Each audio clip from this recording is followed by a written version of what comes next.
Pernahkah Anda bertanya, kenapa Tuhan melakukan mujizat dalam kehidupan kita?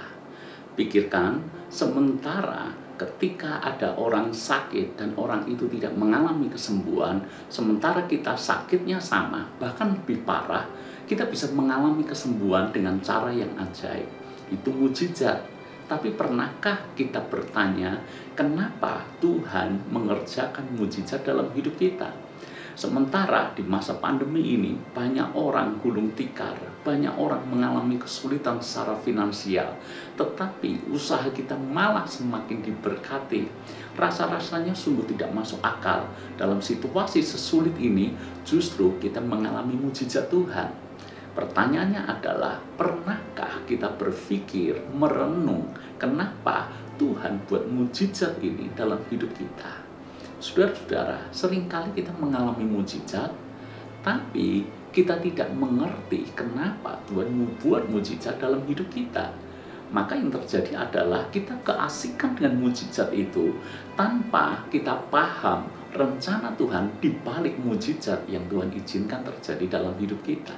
Sebaliknya juga, ada orang yang beriman begitu luar biasa, dia berdoa dengan sedemikian sungguh-sungguh, hidupnya juga benar di hadapan Tuhan, padahal dia tahu bahwa doa orang benar, kalau yakin didoakan, sangat besar kuasanya, artinya dia akan mengalami mujizat, tetapi nyatanya yang terjadi bukanlah mujizat.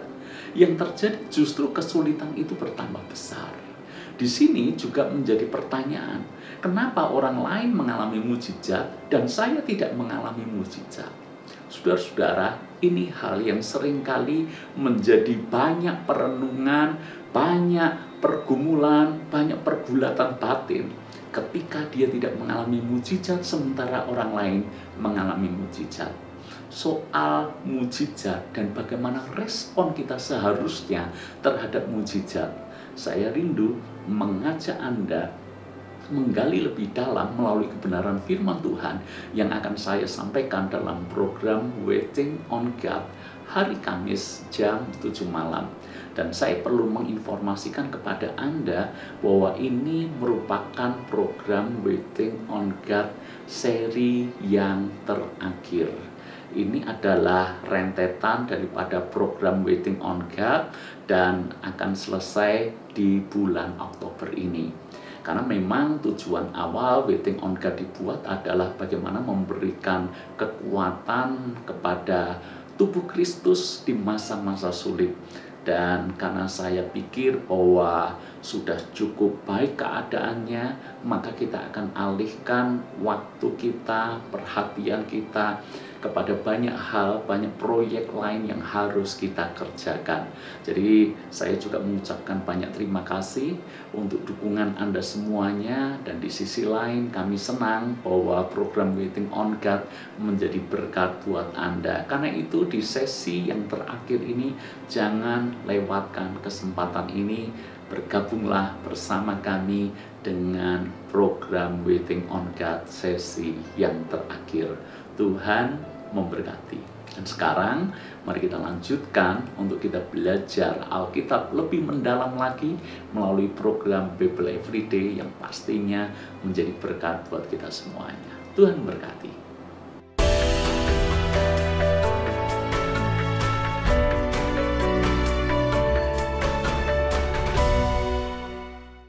Menyapa Anda kembali dalam program Bible Everyday. Hari ini kita akan belajar dari Ayub pasal yang ke-9. Di pasal demi pasal, maka kita melihat kegalauan Ayub semakin jelas terlihat. Kegelisahan Ayub juga semakin kuat di situ. Sehingga kalau kita baca pasal yang ke-9 ini, Ayub seolah-olah berkata bahwa tidak ada seorang pun yang bisa bertahan di hadapan Allah. Tentu saja dalam pengertian atau konotasi yang negatif.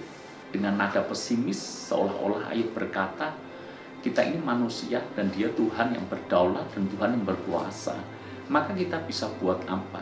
Kalaupun kita benar, tetapi dia Tuhan yang berdaulat hendak menghukum kita, maka kita bisa buat apa? Seperti itulah kalau saya bahasakan dalam bahasa sehari-hari. Coba kita baca ayat yang ke 1, kedua, dan seterusnya. Tetapi Ayub menjawab, sungguh aku tahu bahwa demikianlah halnya, masakan manusia benar di hadapan Allah.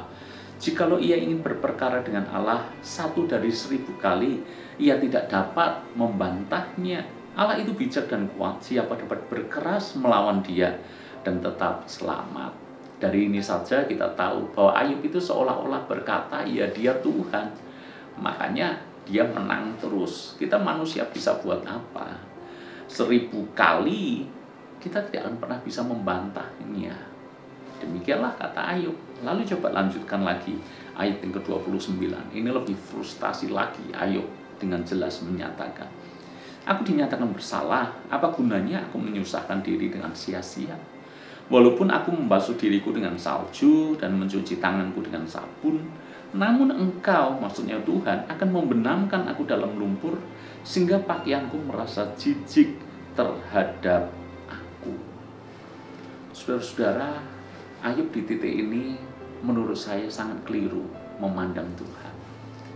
Dia memandang Tuhan seolah-olah bahwa dia Tuhan yang berkuasa penuh, berdaulat penuh, sehingga dia semena-mena dengan kekuasaan yang dia punyai. Itu yang membuat saya tidak setuju dengan Ayub di titik ini. Benar bahwa dia mengalami penderitaan yang hebat. Benar bahwa dia mengalami pencobaan yang bertubi-tubi. Tetapi tidak patut kalau dia berkata, ya karena dia Tuhan, jadi kalau aku membasuh diriku, bahkan seputih salju pun akan sia-sia kalau dia tetap membenamkan aku ke lumpur. Kita bisa berbantah apa dengan Tuhan? Itu pandangan yang keliru. Apakah kita pikir Tuhan kita itu semena-mena itu? Apakah Tuhan sepicik itu? Sehingga seolah-olah dia tidak punya maksud tertentu dalam hidup kita. Dan Tuhan kita adalah Tuhan yang iseng kalau kita punya persepsi seperti Ayub. Saya mempercayai Tuhan kita tidak iseng. Kehadiran Anda, kehadiran saya di bumi ini, di dunia ini, kita lahir bukan karena iseng. Karena Tuhan punya tujuan tertentu dalam hidup kita.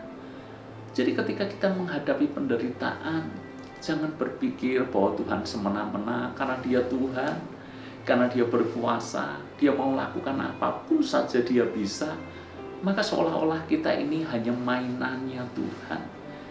Mainannya Tuhan, kalau kita sedang mengalami penderitaan, kita berpikir, ya Tuhan sedang iseng hari ini.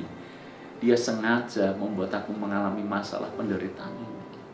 Cara pandang yang maaf bodoh tentang Tuhan. Tuhan tidak akan melakukan seperti itu, sekalipun dia punya kuasa untuk melakukannya.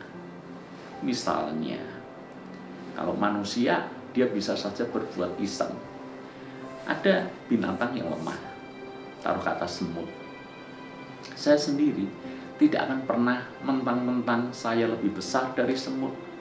Maka ketika saya melihat ada semut sedang berjalan, iseng saja saya pencet itu semut sehingga dia mati. Saya tidak pernah melakukan itu. Sekalipun saya punya power, kekuasaan untuk melakukannya. Pikirkan ini, kalau saya yang manusia biasa saja, tidak pernah iseng, karena semut bagaimanapun juga punya nyawa. Saya tidak pernah iseng melakukannya, terlebih lagi Tuhan. Memang Anda bisa mendebat. Buktinya, itu pemburu iseng saja menembak burung di hutan misalnya. Burung yang tidak bersalah diburu, ditembak, setelah itu dibiarkan mati. Ya, itu bisa saja terjadi. Tapi apakah Tuhan kita seperti itu? Tolong jawab dalam hati kita masing-masing. Saya yakin akan ada sebuah kesadaran dalam hati kita. Dia berkuasa, tapi tidak semena-mena. Karena itu ketika dia izinkan masalah terjadi, jangan pernah berpikir bahwa seolah-olah kita ini mainannya Tuhan dan Tuhan sedang iseng dengan kita. Tapi percayalah, di balik hal yang paling menderita sekalipun, dia tetap punya maksud dan tujuan yang indah di balik semuanya itu. Inti daripada apa yang kita pelajari hari ini, jangan punya persepsi yang keliru tentang Tuhan.